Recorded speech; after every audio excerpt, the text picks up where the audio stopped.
بسم اللہ الرحمن الرحیم۔ السلام علیکم بہن بھائیو، بیٹے اور بیٹیوں، ویلکم ٹو مائی چینل۔ آج کا موضوع ہے ویڈیو کا کہ توبہ کا دروازہ کب تک کھلا رہے گا، یعنی توبہ کب تک قبول ہوگی۔ تو بہن بھائیو، یہ ویڈیو آپ کے لیے بہت محنت سے بنائی گئی ہے، تو اگر آپ میرے چینل پر نئے ہیں تو ویڈیو شروع ہونے سے پہلے چینل کو سبسکرائب کر لیں، تو تاکہ آنے والی ویڈیو میری آپ کو ملتی رہیں۔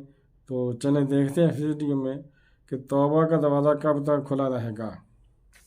حدیث پاک میں توبہ کے دروازے کا بیان ہوا تو اس وقت تک کھلا رہے گا جب تک کہ سورج مغرب سے طلوع نہ ہو، یعنی سورج جب مغرب سے طلوع ہوگا، پہلے تو مشرق سے طلوع ہوتا ہے، یعنی جب مغرب سے طلوع ہوگا تو پھر تو یعنی قیامت ہے، قیامت کی نشانی ہے۔ یہ اللہ عز و جل کا بہت بڑا کرم و احسان ہے کہ اس نے اپنے بندوں کو توبہ جیسی عظیم نعمت عطا فرمائی۔ وہ اپنے بندوں کو مہلت دیتا ہے، اس کے ہاں کرم ہی کرم ہے۔ غور کیجئے، جو خدائے بزرگ و برتر عز و جل دن رات ہم پر اپنے انعامات کی بارش برساتا ہے، اور جس نے ہمارے لیے توبہ کا دروازہ قیامت تک کھول رکھا ہے، اس کی نافرمانی کسی طرح بھی درست نہیں۔ اگر انسان شیطان کے بہکاوے میں کوئی گناہ کر بیٹھے تو اسے فوراً توبہ کر لینی چاہیے، اگرچہ کتنی ہی بار گناہ ہو۔ ہر بار اگر سچی توبہ کر لی جائے تو ہمارا کریم پروردگار عز و جل ہماری توبہ ضرور قبول فرمائے گا۔ توبہ سے متعلق بزرگان دین رحمہ اللہ المبین کے چند اقوال محض فرمائیے۔ نمبر 1، بار بار گناہ، بار بار توبہ۔ فَإِنَّهُ كَانَ لِلْأَوَّابِينَ غَفُورًا، یعنی ترجمہ، تو بے شک وہ توبہ کرنے والوں کو بخشنے والا ہے، تو بے شک وہ توبہ کرنے والوں کو بخشنے والا ہے۔ حضرت سیدنا سعید بن مسیب رحمۃ اللہ علیہ فرماتے ہیں، یہ فرمانے باری تعالیٰ اس شخص کے بارے میں ہے جو گناہ کرتا ہے پھر توبہ کرتا ہے۔ نمبر 2، توبہ کرنے والے گناہ گاروں کے لیے خوشخبری۔ حضرت سیدنا فضیل رحمۃ اللہ علیہ فرماتے ہیں، اللہ عز و جل نے فرمایا، گناہ گاروں کو اس بات کی خوشخبری دے دو کہ اگر وہ توبہ کریں گے تو ان سے قبول کی جائے گی، اور صدیقین کو اس بات سے ڈرائیے کہ اگر میں نے عدل سے کام لیا تو ان کو عذاب دوں گا۔ نمبر 3، گناہوں پر ندامت کی برکت۔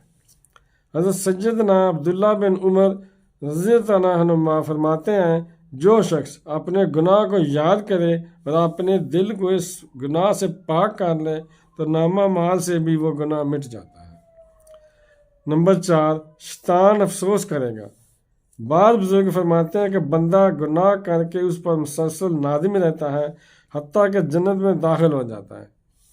شیطان کہتا ہے، افسوس، کاش میں اسے گناہ میں مبتلا نہ کرتا۔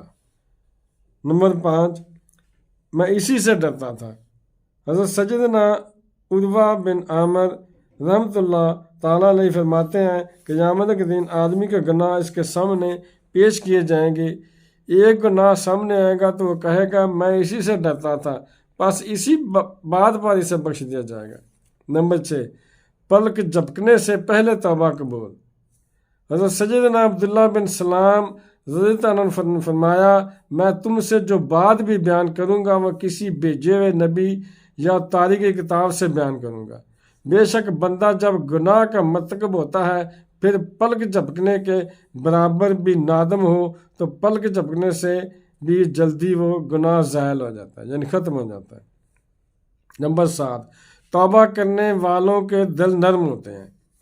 امیر المومنین سیدنا عمر فاروق رضی اللہ عنہ نے فرمایا، توبہ کرنے والوں کے پاس بیٹھا کرو کیونکہ ان کے دل نرم ہوتے ہیں۔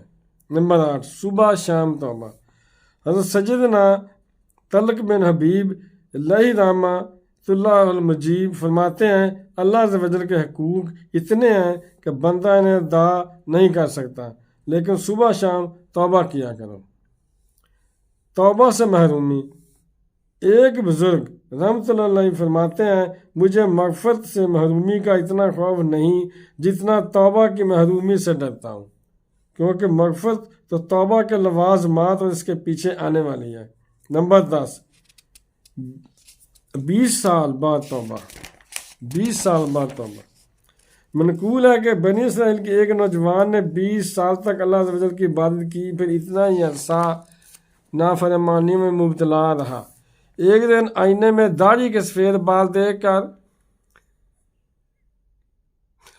اپنی نافرمانی پر نادم ہوا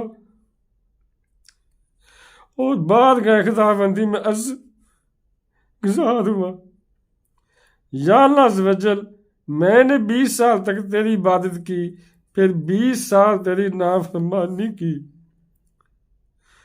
اگر میں تیری طرف رجوع کروں تو میری توبہ قبول کر لے گا۔ تو اس نے یہ غیبی بات سنی، تو نے ہم سے دوستی کی تو ہم نے بھی تجھ سے محبت کی، تو نے ہمیں چھوڑا تو ہم نے بھی تجھے چھوڑ دیا، تو نے ہماری نافرمانی کی تو ہم نے تجھے مہلت دی، اگر تو ہماری طرف رجوع کرے گا تو ہم تجھے قبول کریں گے۔